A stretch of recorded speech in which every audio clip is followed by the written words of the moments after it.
SSC 2024 যারা পরীক্ষার ফল প্রকাশ করা হয়েছে, তো তোমাদের ইন্টার ফার্স্ট ইয়ারের মানে একাদশ শ্রেণীর ভর্তির যে নীতিমালা 2024 সেটা নোটিশ প্রদান করা হয়েছে। তো চলো আমরা দেখে নিই যে নোটিশে কী কী বলা হয়েছে। তো চলো আমরা তাহলে দেখি, তোমাদের নোটিশটি ভালোভাবে পড়ি। তো তোমরা অবশ্যই সুন্দরভাবে নোটিশটা দেখবে এবং আমার কথাগুলো অনুসরণ করবে। আর যারা নতুন তারা অবশ্যই ইডু আপডেট নিউজ চ্যানেলটি সাবস্ক্রাইব করে পাশে থাকবা। তো চলো আমরা মেন যে বিষয়গুলো আছে সেগুলো পড়ি। তো নোটিশটা একটু বড়, আমরা মেন যে টপিকগুলো আসে সেগুলো পড়ি, আর তোমরা এটা পেয়ে যাবা, নেটেও পেয়ে যাবা। তো ভর্তির যোগ্যতা ও গ্রুপ নির্বাচন, এটা দেখো 2x0, হ্যাঁ। তো 2.0-তে এটা বলছে পূর্ববর্তী 3 বছরে দেশের যে কোনো শিক্ষা বোর্ড এবং বাংলাদেশ উন্মুক্ত অধীনে এসএসসি বা সমমান পরীক্ষা উত্তীর্ণ শিক্ষার্থীগণ নীতিমালা ও অন্যান্য বিধানাবলী সাপেক্ষে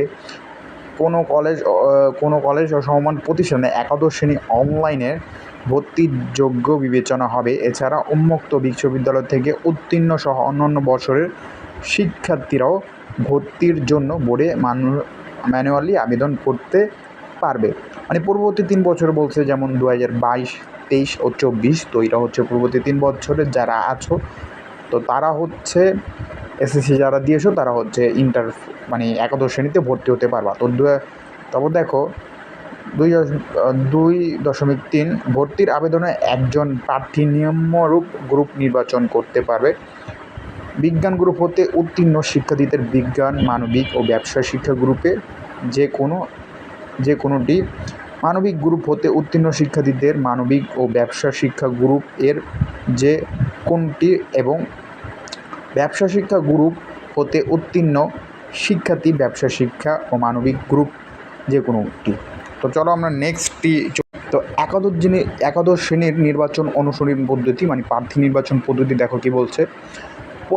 ভর্তির জন্য কোনো বাছাই বা ভর্তি পরীক্ষা গ্রহণ করা হবে না, কেবল সমমান পরীক্ষার ফলের ভিত্তিতেই ভর্তি করা হবে।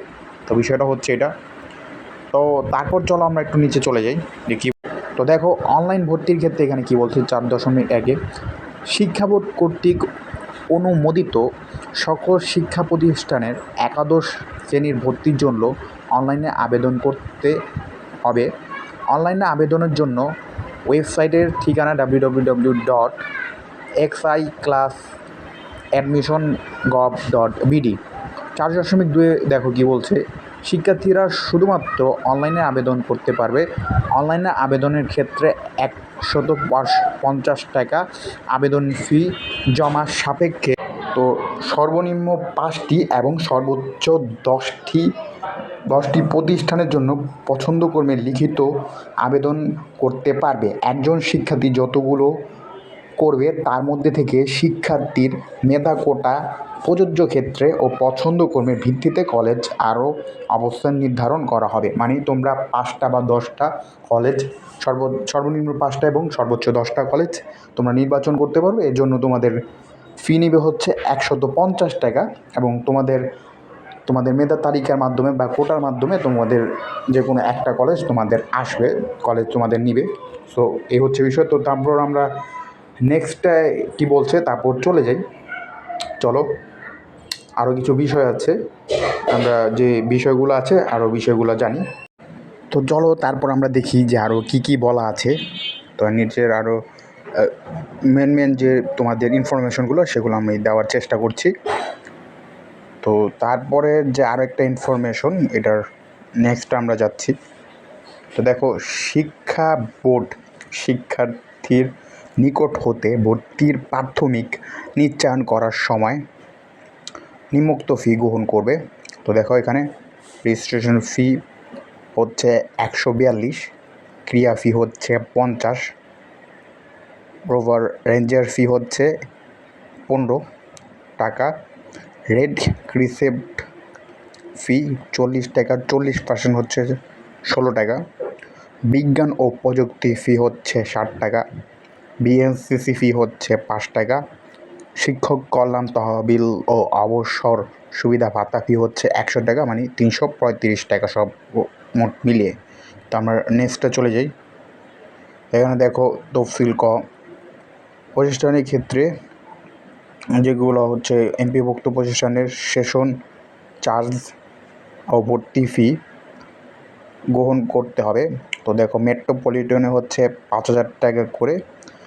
মেট্রোপলিটন যেগুলো আছে, বাংলা ভার্সন হচ্ছে 5,000, ইংরেজি ভার্সন হচ্ছে 5,000। মেট্রোপলিটন ঢাকা ব্যতীত বাংলা ভার্সন হচ্ছে 3,000, ইংরেজি ভার্সন হচ্ছে 3,000। জেলা বাংলা ভার্সন হচ্ছে 2,000, ইংরেজি ভার্সন হচ্ছে 2,000। উপজেলা এবং মফস্বল হচ্ছে বাংলা ভার্সন হচ্ছে 1,500 এবং ইংরেজি ভার্সন হচ্ছে 1,500। তারপরে নেক্সট আমরা চলে যাই তফসিল খ, যেগুলো হচ্ছে নন এমপিওভুক্ত আংশিক এমপিওভুক্ত শিক্ষা প্রতিষ্ঠানের ক্ষেত্রে উন্নয়ন ফি ও সেশন চার্জ ভর্তি ফি নিম্নোক্ত গ্রহণ করতে হবে। ঢাকা মেট্রোপলিটন বাংলা ভার্সন হচ্ছে 7,500 এবং ইংরেজি ভার্সন হচ্ছে 8,500। মেট্রোপলিটন ঢাকা ব্যতীত বাংলা ভার্সন হচ্ছে 5,000, ইংরেজি ভার্সন হচ্ছে 6,000। জেলা বাংলা ভার্সন হচ্ছে 3,000, ইংরেজি ভার্সন হচ্ছে 4,000। তারপর উপজেলা এবং মফস্বল বাংলা ভার্সন হচ্ছে 2,500, ইংরেজি ভার্সন হচ্ছে 3,000। তো এই ছিল তোমাদের পুরোপুরি এই নীতিমালায় যেগুলো ইম্পর্টেন্ট ইনফরমেশন, সেগুলো আমি দেওয়ার চেষ্টা করলাম। তো এরকম নতুন নতুন ভিডিও পেতে হলে তোমরা অবশ্যই যে ইউটিউব আপডেট আমাদের চ্যানেলটা আছে, তো সাবস্ক্রাইব করে দিবা, তাহলে এরকম নতুন নতুন ভিডিও পাবা। তো তোমাদের ইম্পর্টেন্ট যেগুলো নিউজ আছে আমি সেগুলাই দেওয়ার চেষ্টা করলাম মেনলি। তো আজকের মতো এই পর্যন্তই। সবাই তাহলে ভালো থাকবা, সুস্থ থাকবা, সবাইকে ধন্যবাদ।